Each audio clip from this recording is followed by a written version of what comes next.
Bonjour à toutes et à tous. J'aimerais aujourd'hui vous proposer une collaboration avec Philippe Aubry de la chaîne YouTube Histoire d'un Nord. L'épisode spécial présent sur l'histoire de Sainte-Thérèse de Blainville est diffusé sur nos deux chaînes. Si vous appréciez Tous les chemins mènent à Montréal, je vous encourage à aller visionner sa chaîne YouTube, le lien est en bas dans la description. Un peu à l'image de l'émission, Philippe se concentre sur une région, les Laurentides, et retrace toute son histoire. Allez, je vous laisse écouter l'épisode. Ville industrielle, ville étudiante, cœur villageois historique. Je vous parle en direct de Sainte-Thérèse, dans les Basses-Laurentides. Saviez-vous que Sainte-Thérèse, c'est longtemps la capitale mondiale du piano? Entre 1889 et 1940, il existe 5 manufactures de piano sur le territoire de la ville. Mon nom est Philippe Aubry. Aujourd'hui, à l'Histoire d'un Nord, je vous présente une ville que j'affectionne beaucoup. J'aimerais vous montrer des secrets de son histoire. Je ne ferai pas ça tout seul, parce que j'ai avec moi Joël Beauchamp-Monfette, de Tous les chemins mènent à Montréal. Bonjour à toutes et à tous, ici Joël Beauchamp-Monfette de Tous les chemins mènent à Montréal. Je me joins ici à mon collègue et ami Philippe pour qu'on parle ensemble de Sainte-Thérèse de Blainville. Bien qu'un peu à la frange de Montréal, Sainte-Thérèse fait néanmoins partie de la plaine de Montréal et joue un rôle dans l'ensemble montréalais depuis toujours. Je te retourne le micro, Philippe. Merci Joël. Pour ceux qui en seraient à leur première écoute, tout d'abord, bienvenue parmi nous. Prenez le temps de regarder la série chronologique Histoire d'un Nord pour bien comprendre le contexte qui englobe le sujet du jour. Profitez-en pour vous abonner à la chaîne YouTube et à partager avec tous vos amis, tant qu'à y être.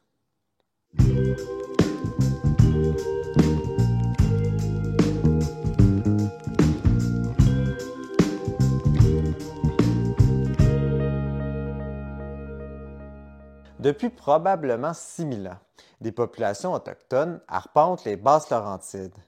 Plusieurs centaines à quelques milliers de personnes passent l'été près des grands axes des rivières, comme la région d'Oka, de Sainte-Rose et de Terrebonne. À l'hiver, ils se séparent en clans familiaux et entrent dans les terres des Basses-Laurentides. Pour notre histoire d'aujourd'hui, l'établissement commence en Nouvelle-France. Les plus fidèles de la chaîne me diront « Encore la Nouvelle-France ». Et oui, car nous sommes à l'origine dans la seigneurie des Mille-Îles, concédée en 1683 à Michel Duguay de Boisbriand, un illustre soldat du régiment Carignan-Salière. La seigneurie des Mille-Îles est scindée en deux en 1718 pour former les seigneuries respectives de Rivière-du-Chêne et de Blainville. La seconde est celle qui nous intéresse aujourd'hui, et elle est dirigée par une seigneuresse. Oui, une seigneuresse. Il s'agit de Marie-Thérèse Duguay de Boisbriand. Tout est dans tout, comme on dit. Les villes de Boisbriand et de Sainte-Thérèse sont de nos jours des voisines. Même dans un monde aussi patriarcal que celui de la Nouvelle-France, les femmes tiennent les affaires de leurs maris et peuvent les représenter en cour, par exemple. Ceux-ci sont généralement au front, les guerres étant incessantes à cette époque. L'historiographie récente met en lumière de nombreuses femmes qui deviennent de prospères commerçantes. Pensons à Marianne Barbel, ou même seigneuresses. Ainsi, Madeleine de Verchères ou Marie-Catherine de Peuvray dirigent des seigneuries après le décès de leur mari. Marie-Thérèse de Blainville n'est pas une exception. Le quart des seigneuries de la Nouvelle-France serait dirigé par une femme, à un moment ou à un autre de leur histoire, selon l'historien Benoît Grenier. Les deux filles de Marie-Thérèse administrent chacune une moitié de la seigneurie de Blainville, bien que jamais officiellement séparées à nouveau. La seigneurie possède une ligne de démarcation entre les deux Blainville, qui deviendra la route 117. Cette ligne nord-sud est à l'origine de la route qui va vers les rangs à l'intérieur des terres seigneuriales.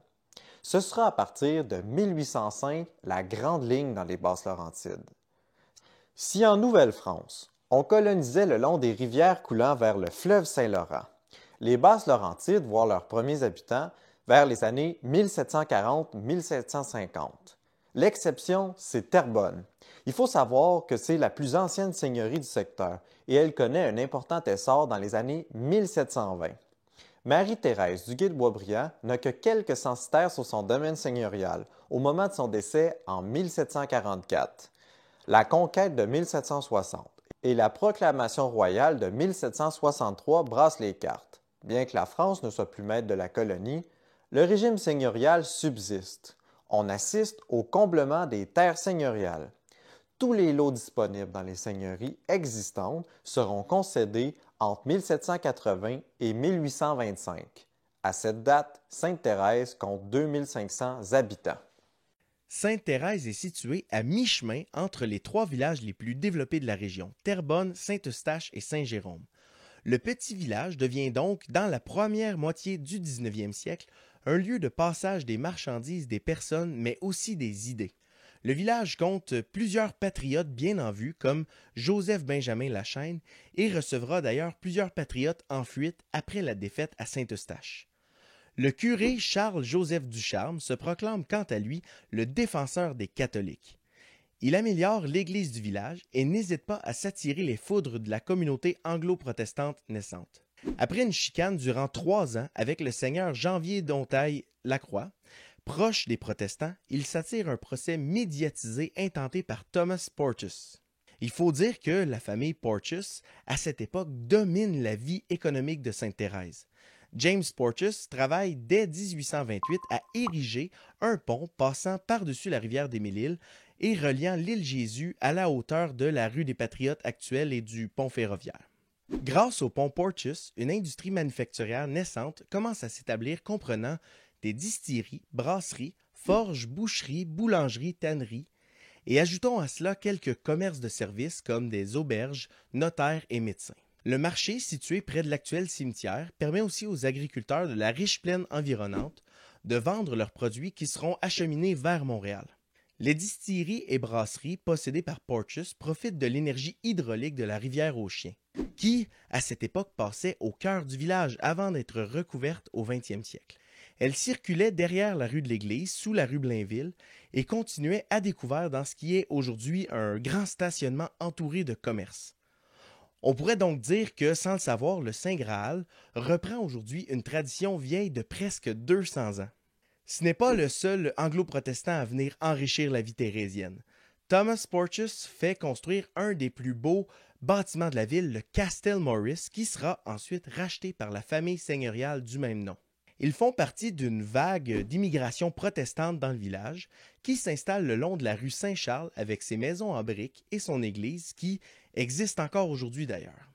Pour éduquer la communauté, une petite école protestante est fondée et en réponse, le curé du Charme fonde une école catholique pour les garçons, le Collège jaune, qui deviendra avec le temps une des marques les plus importantes sur la ville de Sainte-Thérèse, c'est-à-dire l'important Collège Lionel Groulx.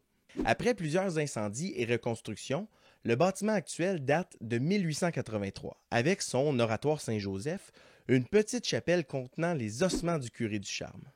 Le curé du Charme est aussi l'instigateur de l'enseignement des filles à Sainte-Thérèse. Après une grande quantité de lettres du curé, les sœurs de la congrégation Notre-Dame ouvrent une école pour filles en 1847 qui deviendra, après reconstruction, l'hôtel de ville actuel. On y dispense un enseignement laïque, surtout orienté vers l'école ménagère, longtemps la seule avenue disponible pour la femme. À cette époque, il est perçu que le rôle de la femme est de former le futur de la nation, comme dans la citation suivante. La jeune fille sera la gardienne du foyer de demain. Vers 1850, un vent de changement souffle sur la région. Le régime seigneurial est aboli au Bas-Canada et la famille Morris perd son titre. Le développement des cantons au nord, notamment Saint-Jérôme, réduit progressivement l'importance régionale de Sainte-Thérèse. Elle devient une municipalité de village, mais son territoire est amputé pour permettre de former d'autres villages au nord, comme Saint-Augustin, Saint-Janvier et Sainte-Monique. En même temps, le siège du conseil du comté de Terrebonne, auparavant à Sainte-Thérèse, est déplacé vers Saint-Jérôme, qui est la métropole laurentienne en devenir. Mais après le décès du curé du Charme, un autre curé viendra bouleverser l'économie de la région en y construisant une technologie nouvelle qui propulse Sainte-Thérèse dans le monde moderne. Pas d'industrialisation digne de ce nom sans train.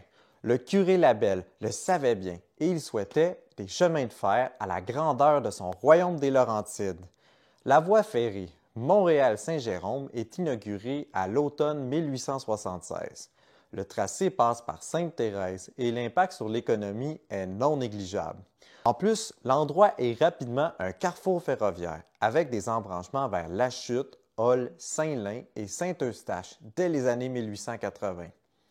Le village dynamique devient un véritable petit centre industriel. Une vingtaine de manufactures s'établissent près de la gare.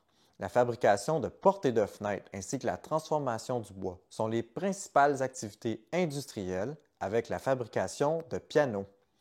L'industriel Jean Roux, qui possède son moulin assis sur la rivière aux Chiens, en plein centre-ville, le convertit en petite centrale électrique dès 1888. Sainte-Thérèse peut se vanter d'être la deuxième ville après Montréal à connaître l'électricité au Québec. Le téléphone relie Sainte-Thérèse en 1886, encouragé par le développement du chemin de fer. C'est le deuxième ingrédient de la recette du succès industriel thérésien. Je vous amène sur la rue des Pianos, un nom qui semble tiré au hasard par des fonctionnaires qui voudraient être originaux dans l'aménagement urbain. Mais je vous arrête tout de suite. Derrière ce choix en apparence anodin se cache une belle histoire. Tout d'abord, remarquez la brique au sol. Je me trouve sur un piano de pavé uni.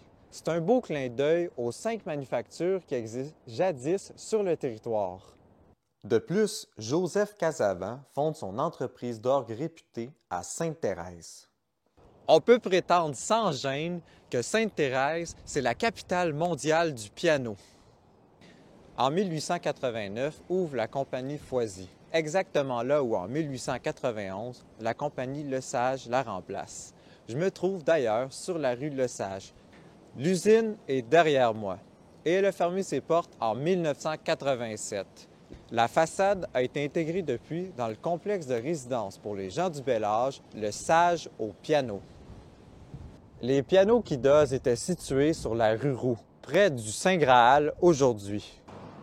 De la compagnie Willis, fondée en 1907, subsiste un témoin assez particulier. Voici la résidence des employés de l'usine. Je ne sais pas à quel point c'est avantageux de loger chez son employeur. La 5e manufacture de pianos de la ville connaît un destin plus tragique. La Colonial Piano brûle en 1926 après moins de 10 années d'existence. Elle ne sera pas reconstruite. Toujours dans le secteur industriel, il est difficile de ne pas mentionner la présence de la Dominion Furniture, tout juste à côté de la gare. L'imposante usine, ouverte en 1902, est l'un des plus grands employeurs de la région.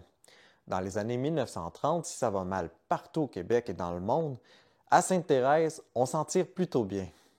Plusieurs manufactures dans le domaine du textile ouvrent leurs portes. Située aujourd'hui dans la ville de Boisbriand, la fonderie d'équipements agricoles des Dions est à l'époque dans la paroisse de Sainte-Thérèse, donc hors des limites du village.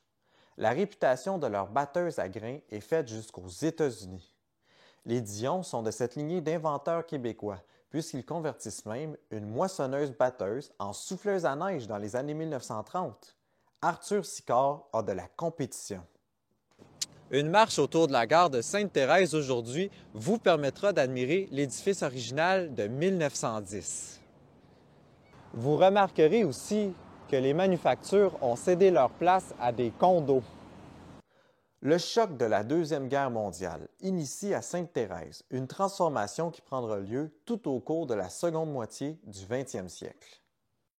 Au début de la Seconde Guerre mondiale, le gouvernement fédéral transforme l'économie pour qu'elle réponde aux besoins de la guerre. Il faut établir des usines de munitions qui ne sont pas dans les grands centres urbains, mais qui y sont bien connectées. Sainte-Thérèse, avec sa proximité à Montréal et le chemin de fer qu'il traverse, est idéale. On construit dans les terres au nord une usine d'armement qui prend le nom de Télésphore Damien Bouchard, le ministre des Travaux publics. C'est la naissance du plan Bouchard, et ce sera aussi à l'origine de ce qui est aujourd'hui Blainville. C'est un employeur important dans la région pendant la guerre. On parle de 6 000 emplois à son apogée en 1942. Pour loger les employés, on crée de toutes pièces un nouveau quartier à Sainte-Thérèse, le quartier des 100 maisons. Vous savez, à Sainte-Thérèse, au bord de la 117, l'endroit où il y a encore aujourd'hui une filiale de la Légion canadienne, eh bien, le quartier derrière est réquisitionné par la Wartime Housing Limited qui y fait installer 100 maisons unifamiliales préfabriquées en bois, presque identiques. L'idée est de combler rapidement le manque de logements pour les ouvriers. Chaque matin, une navette vient chercher les travailleurs et travailleuses, parce que oui, à la guerre, beaucoup de femmes sont à l'usine à produire des munitions. Puis chaque soir, les personnes sont ramenées en navette. Après la guerre, au lieu de démonter ces maisons, la Wartime Housing Limited cède le quartier à la ville de Sainte-Thérèse.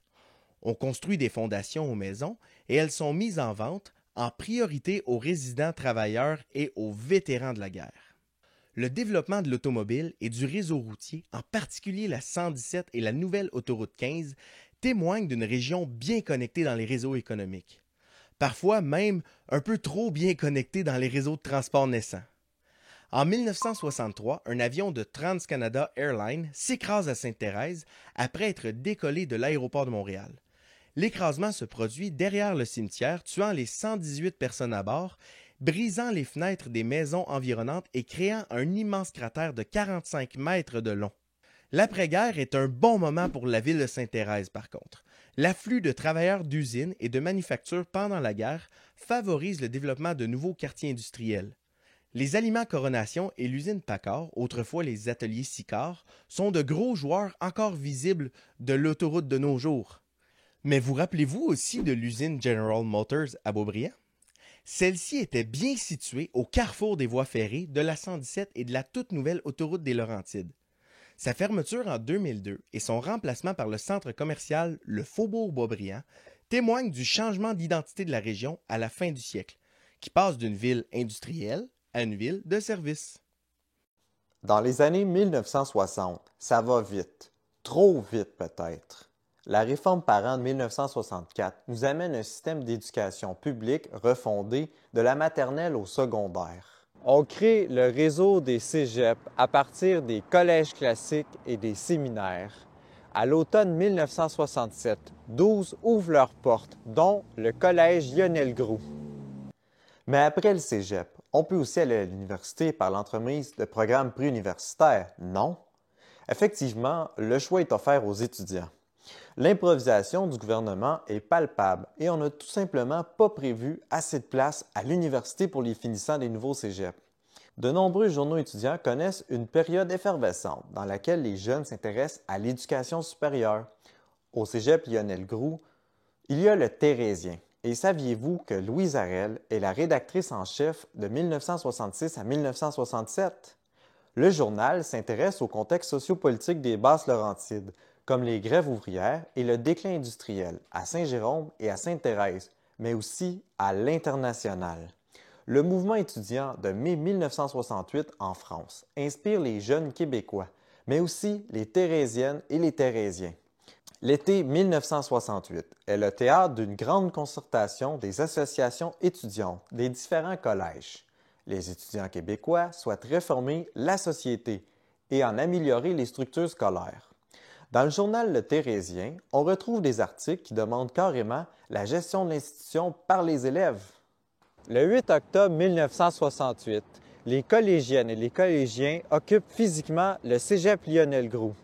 Combien d'entre vous êtes étudiants ou avez étudié là-bas? Imaginez les couloirs et les classes de votre cégep remplis de collégiennes et de collégiens qui habitent l'établissement 24 heures sur 24, 7 jours sur 7, après avoir sorti la direction. La bibliothèque si emblématique du collège sera même incendiée, ajoutant au spectaculaire.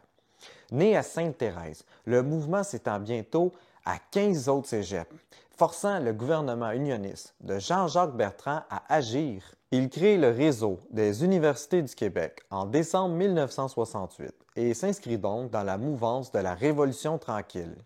De plus, plusieurs cégeps seront créés dans les années suivantes en vue d'élargir l'accès à l'éducation supérieure. Chapeau aux étudiants! Et d'ailleurs, je suis curieux, est-ce que parmi vous, chers auditeurs, des gens ont vécu ces événements? Ou vos proches peut-être? Laissez-moi savoir en commentaire si tel est le cas. Le développement de la banlieue dortoir de l'après-guerre ne connaît pas de répit.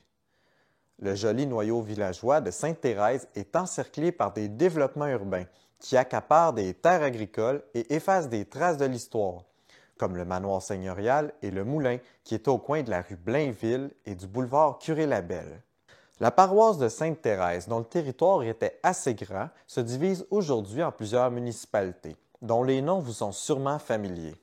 Blainville, Boisbriand, Bois-des-Filions, Lorraine et Rosemère sont des voisines de la ville de Sainte-Thérèse. Mis à part les anciens rangs, les rues de ces villes sont pensées en fonction de l'idéal de la banlieue nord-américaine. Regardez la ville de Lorraine, créée en 1960 avec un rigide plan d'urbanisme axé sur la fonction résidentielle. Rosemère, jadis dominée par la fonction touristique avec ses belles résidences de villégiature, n'est-elle pas devenue une autre ville de banlieue sans nom avec sa fameuse place Rosemère? Quelques témoins du passé se trouvent sur la Grande Côte, mais pour admirer les belles maisons canadiennes, il faut se tourner vers le village de Sainte-Thérèse. C'est ici que je vous convie à une petite visite sur le site Internet de la Société d'histoire et de généalogie d'Émile-Île avec sa carte interactive. La Société d'histoire est d'ailleurs installée dans la vieille forge du village, la maison Joseph-Filion, à visiter absolument.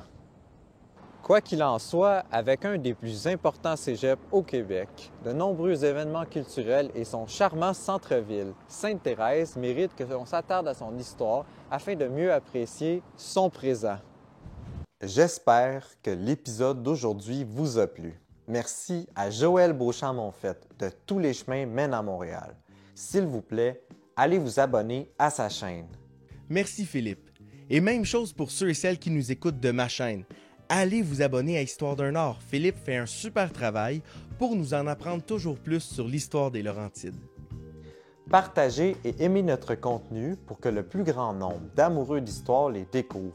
Au prochain épisode, je vous amène à Saint-Eustache. Je vous parlais plus tôt de la seigneurie de la Rivière-du-Chêne, dont est justement née Saint-Eustache. Nous la découvrirons ensemble au prochain épisode. Allez, je vous dis à bientôt.